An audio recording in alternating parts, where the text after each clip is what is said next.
they say, when it rains, it pours. So I am back, and I thought I'd just piggyback since I was poking around at Columbia University website, and this chapter 3 talks about doing research if possible as sort of yours you sorry have these degrees of separation, separation from high school, separation from your lower division to your upper division, separations from your lower division into being more original. I will tell you something I tell all my students: if you do choose to go to graduate school, I do want you to think about what brings you the most feeling of success as an undergraduate. So as you reach your senior year, generally levels of success are measured by how many A's you get or how quickly you can do an assignment if you're under a lot of stress, even if you don't generate an A, but a good solid grade to get you through the course. Maybe your level of pleasure from your senior year is just that you're, moving on. There are a lot of really positive factors to being a senior, and a lot of skills that you've developed. And I always tell students, when they go to graduate school, those same sets of pleasures do not work at all when you're a freshman, so to speak, in graduate school. So if you're just entering graduate school, you know how to take 5 classes, get A's and B's, and C's, and all of them. You know how to do things quickly. You know how to be successful. But when I went to graduate school, my professors didn't care so much that I could do that. But they gave me a midterm and a final, and that was all I had. And I was bored. I didn't understand it. Why am I here? I have to sit here and listen. And I did like my professors. But what was I doing there? I have a midterm and a final. How do I feel good about this learning experience? And I almost quit graduate school because of that, to be honest with you. I almost quit after my first semester, and then I got as I told you, my professor John Broughton, who we can maybe try to find here, but this is not John Broughton. That's Herb Terrace. But John Broughton was very interesting, and then I realized why I was at graduate school was not to learn what other people did, but to develop my own thinking, to understand out of a bunch of material what was the most riveting and interesting to me, and also his ability to lecture and to get me involved with the material was something that I had to learn professor to professor. And that's kind of how you grow up intellectually. You decide what you like, what you want to think about, and who you're going to listen and be influenced by. And of course, you kind of self-select certain professors when you're an undergraduate, but when you're in graduate school, you can just work in someone's lab or take all their classes or TA or RA for them. And that is the birth of your real personal intellectual career in graduate school. But you will not find that your first month or 2 months at school.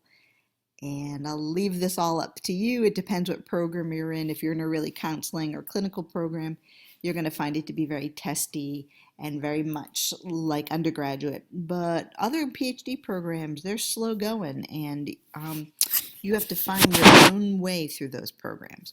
So if you do research with a professor, so I was a TA for Herb Terrace. And if you take Dr. Hambright's classes, she will talk about Herb Terrace. He's the most famous researcher probably in the whole world in terms of primates. He's the person who raised up Nim Chimpsky, right? So when I was at school, I attended all his lectures. He would train us as TAs, and we would meet and run labs for his undergraduate students. Those are pretty select students, the undergraduates at Columbia. They're really quite serious, I found. But, they were also awesome students. And so, they weren't my favorite students of all my living days, but they were pretty skilled students.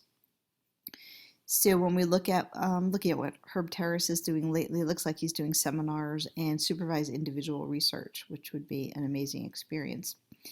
When you are doing research when you're an undergraduate, some of you have had the opportunity to do papers and posters for SEPA, which I commend. Awesome work.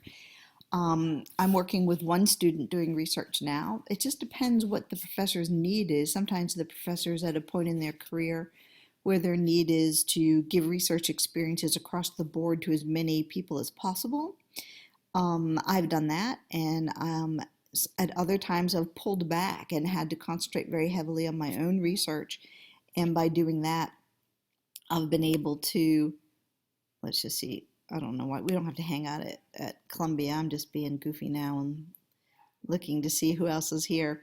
If I was a student going to any school, let's say this is University of Georgia, and you're going to go to a, a graduate program there, what you're trying to do is you're matching something you did research like when you were an undergraduate with Dr. Manahan or Dr. Pope, so on and so forth, and you're trying to find somebody that wants to work with you that's related to your own interests. So if you've done work here in cognitive neuroscience, of course, over at Columbia, like I said, they're all pretty much, here's someone who's doing some stuff on personality.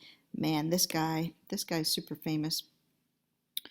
I'll let you Google him and find out what he's done, but he's a really interesting guy. He changed a lot of people's minds on how to study certain aspects of psychology.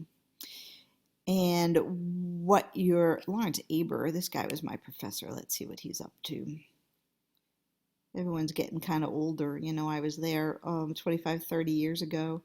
So there's old Larry Aber, and he was a developmental psychologist. So if we look here, we probably end up over at Barnard or TC. Looks like he's at NYU now, maybe. That's interesting.